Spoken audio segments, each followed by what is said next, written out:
সুপ্রিয় দর্শক, আসসালামু আলাইকুম। আপনাদের সবাইকে স্বাগত জানাচ্ছি এখনকার আলোচনায়। আপনাদের সঙ্গে আছি আমি সিরাজুল ইসলাম। দর্শক, গত রাতে আবারও ইরান এবং আমেরিকার মধ্যে বড় রকমের সংঘাত হয়েছে। আমেরিকা প্রথমে ইরানের কয়েকটি সামরিক স্থাপনায় হামলা চালায়।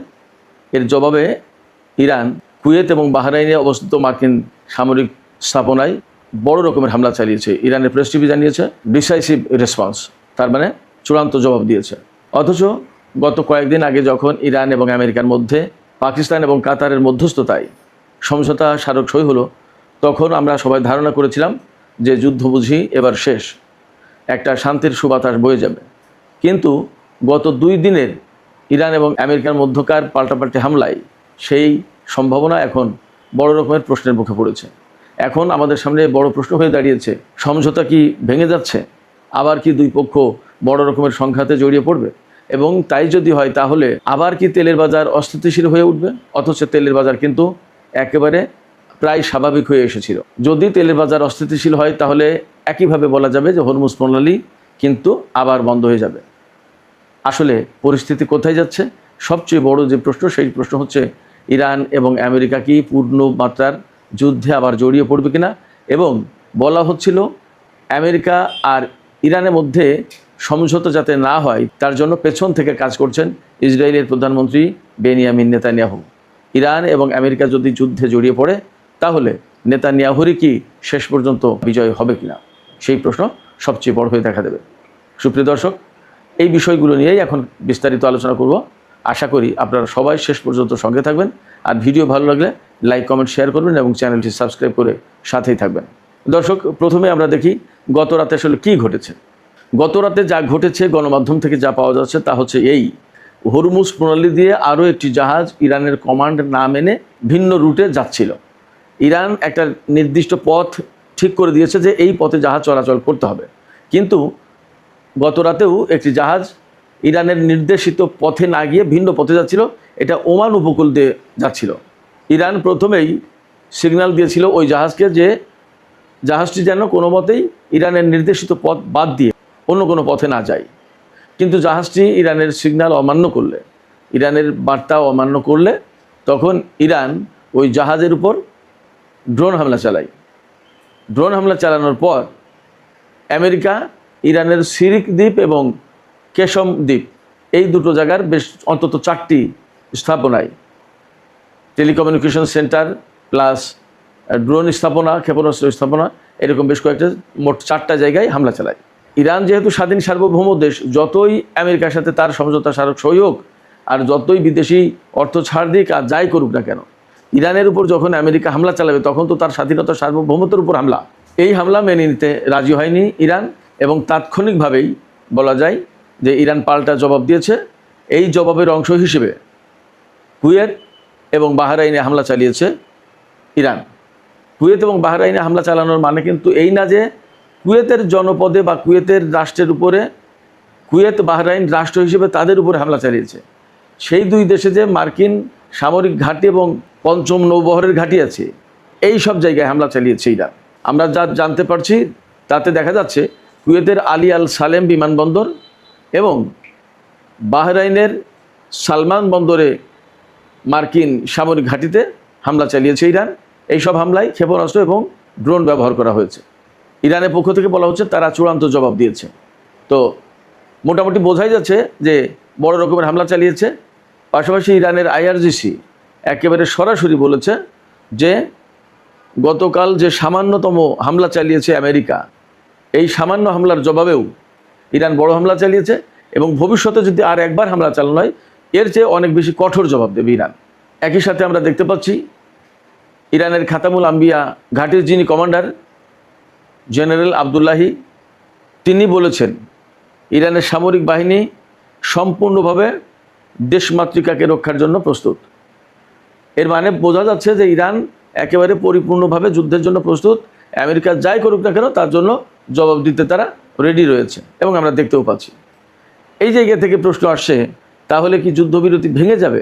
এখানে আমি বলবো যে যুদ্ধবিরতি ভেঙে যাওয়ার সম্ভাবনা তো আছেই। আশঙ্কা বলি আর সম্ভাবনা বলি, যাই বলি আছে। কারণ হচ্ছে এমন 2টি দেশের মধ্যে এই যুদ্ধবিরতি হয়েছে যাদের ভেতরে যুগ যুগ ধরে মারাত্মক রকমের শত্রুতা বিরাজমান ছিল। গত 47 বছর ধরে নিষেধাজ্ঞা চাপিয়ে দিয়ে রেখেছে, ইরানের অর্থনৈতিক ক্ষতিগ্রস্ত করেছে, ইরানের বহু সেনা কর্মকর্তা, বিজ্ঞানী, এমনকি সর্বোচ্চ নেতা থেকে শুরু করে বহু বড় বড় মন্ত্রী, মিনিস্টার, আরও সেনা কর্মকর্তা, বিজ্ঞানী, সাধারণ জনগণকে হত্যা করেছে কয়েক হাজার। এই সমস্ত প্রেক্ষাপটে ইরান কোনো মতেই আমেরিকার সাথে খুব সহজে যে স্বাভাবিক হবে এটা ভাবার কোনো কারণ নেই। আবার আমেরিকাও ইরানকে খুব বড় শত্রু দেশ হিসেবে গণ্য করে এবং যার কারণে ইরানের উপরে 47 বছর ধরে নিষেধাজ্ঞা তো দিয়েছেই। এমনকি সামরিকভাবে আমেরিকা 2 দফায় ইরানের বিরুদ্ধে জড়িয়ে গেল এবং বড় রকমের যুদ্ধ করলো। তারা একেবারে ইরানের সরকার পরিবর্তন করে দিতে চেয়েছিল। ফলে অনেক কিছুর পরে যখন আমেরিকা এবং ইরানের মধ্যে কিছু বিষয়ে সমঝোতা হয়েছে, তার মানে এই না যে দুই পক্ষ একেবারে শত্রুতা ভুলে গেছে এবং শত্রুতা ভুলে যাওয়া সম্ভব। এমনকি ইরানের জনগণের ভেতরেও কিন্তু এই প্রতিশোধের আগুন জাজ্বল্যমান দাউ দাউ করে জ্বলছে। গতকাল ইরানের যে বিশেষজ্ঞ পরিষদ, সেই বিশেষজ্ঞ পরিষদের 88 জন সদস্যের ভেতরে 66 জন সদস্য একটা বিশেষ বিবৃতিতে সই করেছে। সেই বিবৃতিতে বলা হয়েছে যে ইরানের সর্বোচ্চ নেতা সাইয়েদ মুস্তফা খামেনি যে রেড লাইন দিয়েছেন, সেই রেড লাইন যাতে ক্রস না করে সরকার, সেই রেড লাইন মেনে আমেরিকার সাথে আলোচনা করতে হবে, কথা বলতে হবে, উঠা বসা করতে হবে, আচরণ করতে হবে। কোনো রকমের আপোষকামী বা দুর্বল মনোভাব দেখানো যাবে না আমেরিকার সাথে। এমনকি ওই বিবৃতিতে, বিশেষজ্ঞ পরিষদের বিবৃতিতে বলা হয়েছে ইরানের সর্বোচ্চ নেতা বা ইরানের জনগণকে যারা হত্যা করেছে তাদের হত্যা করা ফরজ, তাদের বিরুদ্ধে প্রতিশোধ দেওয়া ফরজ। এটা অনেক কড়া বিবৃতি। এটা আমার কথা বলছি না, এটা ইরানের বিশেষজ্ঞ পরিষদের 66 জন সদস্য কম থেকে বিবৃতি প্রকাশ করেছে। তার মানে আমেরিকার সাথে ইরান সরকারকে কোনো মতেই নরম হতে দেবে না ইরানের যে নিয়ন্ত্রক সংস্থা বা পরিষদগুলো আছে তারা। অতএব ইরান এবং আমেরিকার মধ্যে যুদ্ধবিরতি যদি ভেঙে যায় এই রকম হামলা পাল্টা হামলার ঘটনার প্রেক্ষাপটে, তাহলে তাতে অবাক হওয়ার কিছু থাকবে না। যদিও ইরান বলছে যে হরমুজ প্রণালী তাদের নিয়ন্ত্রণ করার কথা, এটা এই সমঝোতার ভেতরেই আছে। এই সমঝোতার অনুসারে যখন আমরা হরমুজ প্রণালী নিয়ন্ত্রণে রাখার চেষ্টা করছি, তখন আমেরিকা আমাদের উপর যদি হামলা চালায় তাহলে এই সমঝোতা লঙ্ঘন হয়। তো যখন সমঝোতা লঙ্ঘন হবে তখন ইরানের বিশেষজ্ঞ পরিষদ বা IRGCর মনোভাব হচ্ছে যে সমঝোতা লঙ্ঘন হলে সাথে সাথে জবাব দিতে হবে, সমঝোতা লঙ্ঘন হয়ে যাবে বা বাতিল হয়ে যাবে এই ভয়ে চুপ থাকার কোনো সুযোগ নেই ইরানের। ইরানের বিশেষজ্ঞ পরিষদের বা জনগণের বিরাট অংশের যে চাওয়া পাওয়া, সেই চাওয়া পাওয়ার দিকে লক্ষ্য রেখেই কিন্তু IRGC কাজ করছে। আমরা গত কয়েকদিন ধরে দেখেছি যখনই আমেরিকা ইরানের উপর হামলা চালিয়েছে তখনই কিন্তু ইরান পাল্টা জবাব দিয়েছে, মোটেই দেরি করেনি।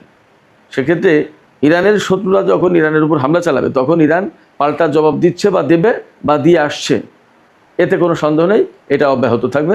ফলে ইরানের শক্ত অবস্থানেই থাকবে। এর ভেতরে ইরানের পররাষ্ট্রমন্ত্রী সাইয়েদ আব্বাস আরাকচি বাগদাদ সফরে গেছেন ইরাকে। প্রশ্ন হচ্ছে কেন তিনি হঠাৎ করে বাগদাদ সফরে গেলেন। আমরা বিভিন্ন সূত্র থেকে খবর পাচ্ছি গত রাতে বাগদাদে বেশ অস্বাভাবিক কিছু তৎপরতা লক্ষ্য করা গেছে।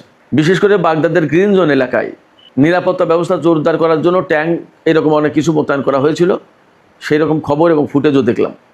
কিন্তু প্রশ্ন হচ্ছে যে আসলে ট্যাঙ্ক মোতায়েন করে গ্রিন জোনে মার্কিন স্থাপনা, দূতাবাস এইগুলোকে নিরাপত্তা দেওয়া হচ্ছে, এমনও গুঞ্জন ছড়িয়ে পড়েছিল যে ইরাকে সামরিক অভ্যুত্থান হতে পারে। আবার এমন কথা শোনা যাচ্ছে যে ইরানের সাথে আমেরিকার গত 2 দিন বিশেষ করে যে সমস্ত সংঘর্ষ হয়েছে, এতে আশঙ্কা করা হচ্ছে দুই দেশের মধ্যকার সমঝোতা ভেঙে যেতে পারে এবং আবার পূর্ণমাত্রায় যুদ্ধ শুরু হতে পারে। তো যদি যুদ্ধ শুরু হয় তাহলে ইরাকের যে প্রতিরোধ যোদ্ধা যারা আছে তারা কিন্তু মার্কিন ঘাঁটিগুলোকে, বিশেষ করে মার্কিন দূতাবাস বা মার্কিন বিভিন্ন স্থাপনা লক্ষ্য করে হামলা চালাবে, যাতে ইরাকের প্রতিরোধ যোদ্ধারা হামলা চালাতে না পারে। সেই জন্য ইরাকের গ্রিন জোন এলাকায় নিরাপত্তা ব্যবস্থা জোরদার করা হয়েছিল এবং সেনাবাহিনীর অস্বাভাবিক তৎপরতা লক্ষ্য করা গেছে। প্রশ্ন হচ্ছে যে সেনাবাহিনী যদি এইভাবে এই তৎপরতা চালায় তাতেই কি ইরাকি প্রতিরোধ যোদ্ধারা থেমে যাবে? আর এখানে আব্বাস আরাকচির ভূমিকা কী? আব্বাস আরাকচি যে কারণে ইরাক সফরে গেছেন তার প্রধান কারণ হলো, অন্তত প্রকাশ্যে এই কথা বলা হচ্ছে যে ইরানের সর্বোচ্চ নেতার যে জানাজা এবং দাফন অনুষ্ঠান হবে তার একটা অংশ হবে, অর্থাৎ জানাজার নামাজ অনুষ্ঠিত হবে ইরাকের নাজাফে এবং কারবালায়। তো তার লাশ সেখানে নেওয়া হবে, কফিন নেওয়া হবে সেখানে। সেক্ষেত্রে ইরাক সরকার যদিও তার সমস্ত সব কিছু আয়োজন করবে, কিন্তু ইরাকের সাথে ইরানের একটা সমন্বয় করার ব্যাপার আছে। সেই সমন্বয়ের কাজ আলাপ আলোচনা করতে আব্বাস আরাকচি ইরাক সফরে গেছেন, এটা বলা হচ্ছে। কিন্তু পেছনের খবর হচ্ছে আব্বাস আরাকচি এই সফরে সর্বোচ্চ নেতা জানাজার বিষয়ে তো আলোচনা করবেনই, এর পাশাপাশি সবচেয়ে গুরুত্বপূর্ণ যেটা বা গুরুত্ব পাচ্ছে যেটা, সেটা হচ্ছে যে ইরাকের প্রতিরোধ যোদ্ধাদের সাথে যাতে একটা সমন্বয় করে ইরাক সরকার, যাতে অস্বাভাবিক কোনো পরিস্থিতি তৈরি না হয়, সমস্ত সব কিছু স্বাভাবিকভাবে এগিয়ে যায়। অর্থাৎ ইরাকের প্রতিরোধ যোদ্ধাদের বিরুদ্ধে সামরিক বাহিনী বা ইরাক সরকার বা কেউ যাতে কোনো অযাচিত পদক্ষেপ না নেয়, সেই কথাটাই মূলত আব্বাস আরাকচি বলতে বাগদাদ সফরে গেছেন। ইরান আমেরিকা যে সংঘর্ষ হচ্ছে গত 2 দিন ধরে, রাতের বেলায় বিশেষ করে, এই ব্যাপারে মার্কিন কংগ্রেস কিন্তু প্রশ্ন তুলেছে, আপত্তি তুলেছে। কংগ্রেসের ডেমোক্র্যাট সদস্যরা বলছেন যে 1973 সালে যে অ্যাক্ট আছে, সেই অ্যাক্ট অনুসারে মার্কিন প্রেসিডেন্ট একতরফাভাবে কোনো যুদ্ধ শুরু করতে পারেন না। ইরানের উপর নতুন করে হামলা চালিয়ে মার্কিন প্রেসিডেন্ট সেই অ্যাক্ট লঙ্ঘন করেছেন। এই জন্য মার্কিন কংগ্রেসে ডোনাল্ড ট্রাম্পের সাম্প্রতিক এই যে হামলা ইরানের উপরে, তা নিয়ে কিন্তু বিতর্ক উঠেছে। ডেমোক্র্যাটরা এমনটা না যে তারা ইরানের পক্ষে চলে গেছে, বাট তারা হামলার বৈধতা এবং প্রয়োজনীয়তা নিয়ে প্রশ্ন তুলছেন। এই যে হামলা পাল্টা হামলার ঘটনা ঘটছে, তা কিন্তু সবই হরমুজ প্রণালী কেন্দ্রিক।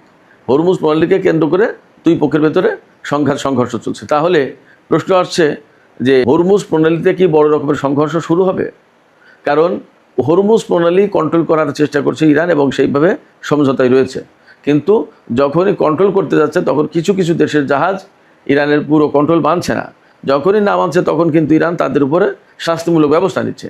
যখন ইরান শাস্তিমূলক ব্যবস্থা নিচ্ছে তখন আমেরিকা আবার ইরানের বিরুদ্ধে সামরিক হামলা চালাচ্ছে। যখন আমেরিকা হামলা চালাচ্ছে তখন ইরান আবার জবাব দিচ্ছে।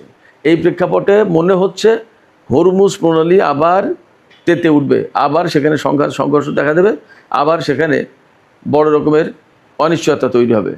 এই প্রেক্ষাপটে আবার আমরা এই আশঙ্কাও করছি, তাহলে কি হরমুজ প্রণালী বন্ধ হয়ে যাবে এবং তেলের বাজার কি আবার অস্থির হবে, অস্থিতিশীল হবে এবং আবার কি ঊর্ধ্বমুখী হবে? আমরা এরই মধ্যে জেনেছি ইরানের সাথে আমেরিকার যে সমঝোতা স্মারক সই হয়েছে, তারপরে তেলের ব্যারেল গড়পড়তা $72 নেমে এসেছে ব্রেন্ট ক্রুড। আর ওয়েস্টার্ন টেক্সাস ইন্টারমিডিয়েট যেটা, সেটা $70 বিক্রি হচ্ছে প্রতি ব্যারেল। তার মানে তেলের বাজার এই মুহূর্তে একদমই স্বাভাবিক। এই স্বাভাবিক অবস্থা আবার অস্বাভাবিক হয়ে যাবে তো যদি হরমুজ প্রণালী বন্ধ করে দেয়, তাহলে কি এমন আশঙ্কাও আছে কিনা? এই অবস্থা থেকে আমাদের সামনে এই প্রশ্নই আসে যে তাহলে সামনে কি হতে পারে। আমি আলোচনার প্রথম দিকে একটু বলেছি, আমি এখানে আবারও বলি যে যা পরিস্থিতি তৈরি হয়েছে এবং আমেরিকা আর ইরানের ভেতরে যে মনোভাব, তাতে কেউ কাউকেই ছাড় দেবে না বড় রকমের। সেক্ষেত্রে 2 দেশের মধ্যে আবার নতুন করে সংঘাত শুরু হতে পারে। যদি সংঘাত শুরু হয় তাহলে হরমুজ প্রণালী অবধারিতভাবে বন্ধ হয়ে যাবে এবং বিশ্ববাজার, তেলের বাজার অস্থিতিশীল হয়ে উঠবে। সেই জায়গা থেকে প্রশ্ন আসবে, তাহলে এই যুদ্ধে বা এই যে চলমান সংকট, সেই সংকটে কি ইসরায়েলের প্রধানমন্ত্রী বেনিয়ামিন নেতানিয়াহু জিতে গেল কিনা? কারণ তিনি চেয়েছেন ইরানের সাথে আমেরিকার যুদ্ধবিরতি না হোক, যুদ্ধের মধ্য দিয়ে, হামলার মধ্য দিয়ে ইরানের পরমাণু কর্মসূচি বানচাল করা হবে। তো তাই যদি হয় তাহলে ইরান এবং আমেরিকার মধ্যে সংঘাত অনিবার্য হয়ে উঠবে, আর সংঘাত অনিবার্য হয়ে গেলে প্রকৃতপক্ষে নেতানিয়াহু জিতে যাবেন। সুপ্রিয় দর্শক, এখনকার আলোচনা এখানে শেষ করতে চাই। যাবার আগে আপনাদের কাছে প্রশ্ন, আসলে এই সংঘাতে কি হতে যাচ্ছে? নতুন করে কি বড় রকমের সংঘাত শুরু হবে এবং নেতানিয়াহু কি জিতে যাবে? আপনাদের কি মনে হয়? মতামত জানিয়ে কমেন্টে লিখতে পারেন। আর ভিডিও ভালো লাগলে লাইক, কমেন্ট, শেয়ার করবেন এবং চ্যানেলটি সাবস্ক্রাইব করে সাথেই থাকবেন। দর্শক, এখনকার আলোচনা এখানেই শেষ করছি। আপনারা সবাই অনেক ভালো থাকুন। আল্লাহ হাফেজ।